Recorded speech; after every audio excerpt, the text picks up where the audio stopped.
الرحیم جناب فخر الدین رازی علیہ رحمت نے تفسیر کبیر کے اندر عارفین کا ایک بڑا نقطہ بیان فرمایا۔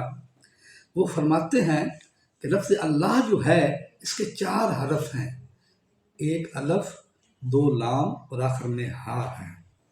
اصل میں اللہ ہو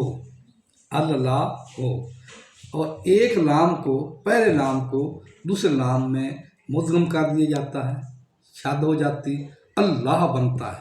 اس سے اللہ کا لفظ جو ہے وہ ظاہر ہوتا ہے۔ تو پہلا لام جو ہے وہ فرماتے ہیں کہ نفس انسان کا ہے، اور دوسرا لام جو ہے یہ اللہ تعالیٰ کی ذات کا ہے۔ اور جب اس کو اس کے اندر مدغم کیا جائے تو گویا کہ اس کو اس کے اندر فنا کیا جاتا ہے نا، تو ایک راز بتایا انہوں نے۔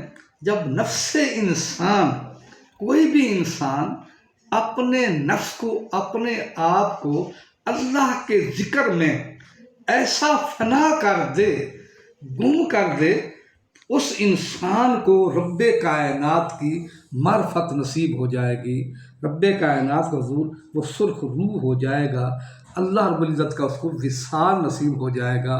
ہاں جی، ذاتوں ذات نام فقیر تناندہ باہو، سلطان اللہ فرماتے ہیں نا، نام فقیر تناندہ باہو نیناد ذاتوں ذات بسیرے ہو۔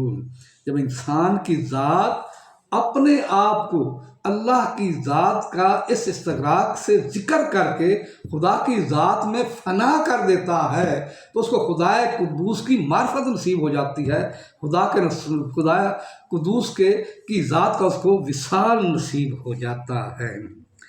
اب پانی مستعمل جو ہے اس سے وضو انسان نہیں کر سکتا، دوسری پاکی نہیں کر سکتا، یعنی وہ پانی مستعمل جو ہوتا ہے وہ پاک ہوتا ہے لیکن دوسری چیزوں کو پاک کرنے کے لیے استعمال نہیں کیا جا سکتا۔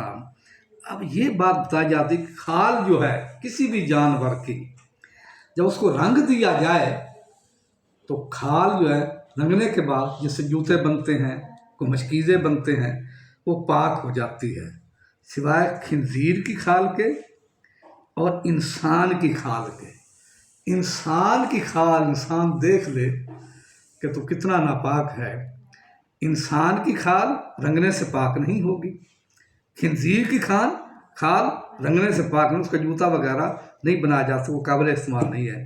اگر دوسرے جانوروں کی کھال ہے اس کو رنگ دیا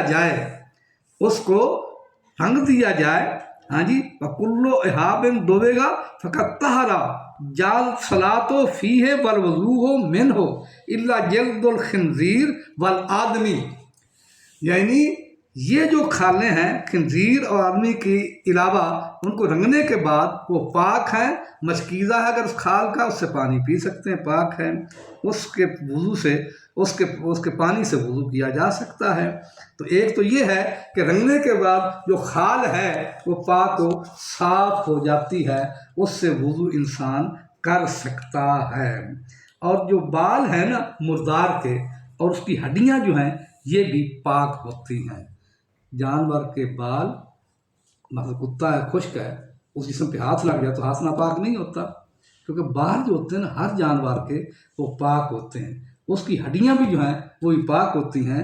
میں بار کہتا ہوں کہ میرے اس ویڈیو کو سبسکرائب بھی کیا کرو، لائک بھی کیا کرو، یہ بڑی علم کی باتیں ہیں، علم دین کی باتیں ہیں، ایمان کی باتیں، ایمان کے روح کی باتیں ہیں۔